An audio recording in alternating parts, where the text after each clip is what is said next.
I play piano. It was my main instrument since I was a small child, 5 maybe. I think that more than that, though, is my mom used to drag us to sing in choirs. My mom has always sang in choirs all through her life. She was, well, she had an ambition perhaps to become an opera singer, but that didn't happen. But she continued her studies and her training as a singer. I think more of an amateur singer, and her passion for singing. And I think that it was those experiences that I think probably ultimately led me to my interest in classical music, because I had an opportunity to perform. You know, as a young pianist, you take lessons, and I don't really recall opportunities where I was performing. Actually, even through my early teens, I was always playing the piano, but it was not really my passion. I did it because everybody in my family learned an instrument.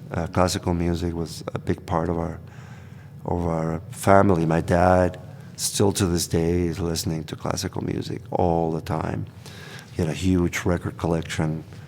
That's really how I came to know the standard rep. You know, every time for lunch or dinner, he would blast his collection of Mahler and Bruckner, and yeah, I mean, that's how all of that sound, all of that music kind of came into my consciousness. But I think that it was the experience of singing in several choirs all through my childhood that probably influenced me the most. This idea of being an active performer on stage in front of an audience. And then I somehow, even though piano was my main instrument, I was actually very interested in jazz. I'm still interested in, I'm not a jazz performer at all, but I have a great interest in that, especially piano jazz. But somehow I got fascinated with this idea of being a conductor. I think it had to probably do with the repertoire. I think that's sort of what fascinated me. Not so much the actual activity of being in front of an orchestra. I think still to this day, the actual process, or not that I don't enjoy it, but it's not so much the actual activity of moving my arms, or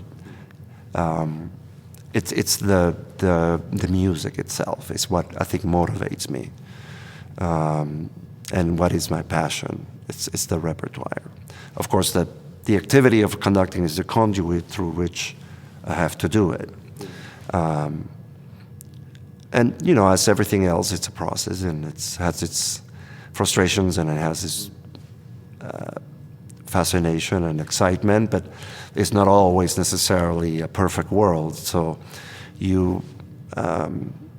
really what motivates me at the end of the day is the result of a performance of a particular piece is what fascinates me. And I think that probably as well led me to choosing that. I was not an orchestral player, perhaps. I mean, I did start learning the double bass when I went to Vienna to study conducting. I wanted to understand what it's like to be an orchestral player, to have that perspective. And I actually never had an opportunity to do it. I have played in orchestras as a pianist, but not as a string player or a brass player or a wind player. I very much regret that I never had that opportunity. Still to this day, I wish I had that perspective.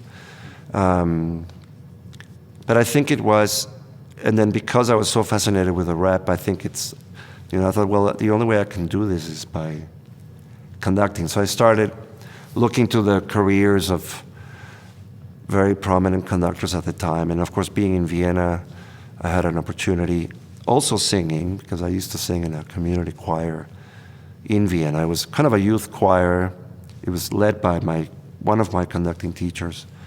And all of my classmates and then several university students in Vienna were singing in this very large choir, which then happened to perform with the Vienna Philharmonic. And so I got to work, so to speak, as a choir member with the Philharmonic, with conductors such as Subimeta, Vado, Savalich, Chailly, I mean, all of these, Bernstein, Karajan, on stage with this sort of legendary. That really just sort of completely changed my view on this career. You know, I did have the objective of studying conducting when I went to Vienna. I didn't start with conducting because I didn't feel I was ready. I was too young. I was 17 years old when I went. But then eventually did take the entrance exam for the conducting class. Yeah, and then just, that's really kind of how it unfolded. But I would say that the primary thing is I think the fascination with the repertoire, with the literature, and this idea of all these sonorities coming together in one particular work. You know, the blend of the sounds that still to this day I find enigmatic. You know, how could you possibly conceive of a particular instrument blending together with another completely different instrument, and how, you know, musical structure is one thing, but then how all these colors blend together, and all these genius composers who make the process seem so organic, you know, as if it was meant to be. That to me has always fascinated me, where that comes from, that inspiration, and it's a very mysterious process, I think. I don't understand it to this day. You know, you could analyze a score all you will, and then you think you have it all figured out, but you really haven't. At the end of the day, you wonder, how is it possible for a human being to conceive of these ideas and then use this orchestral, this group of musicians as a conduit through which, I mean, that to me it's fascinating to this day. It's really magical, actually, I think.